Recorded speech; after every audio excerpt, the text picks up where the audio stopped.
darating naman ang kauna-unang superstar niyang sa peryahan, ang pinakagwapong nilalang. Walang talent pero pinagpapantasyahan at pinagkakaguluhan.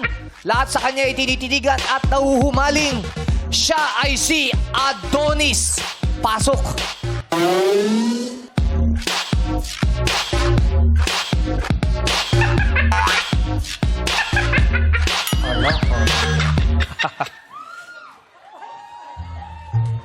Asan ni Adonis? Pumasok na ba?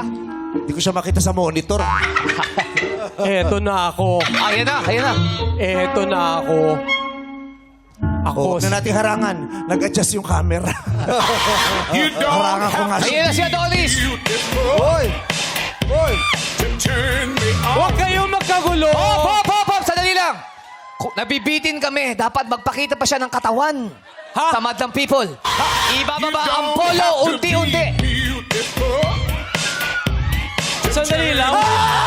Bakit? Bakit? Oras na nga para muling magbukas ang perya.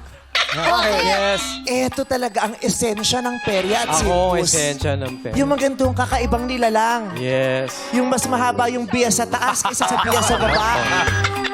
Yan ang kakaiba. Yes. Yung mas mahaba ang katawan sa legs. Yes. Yan! Ako! Bukas na tayo! Ako si Adonis! You don't have to be beautiful.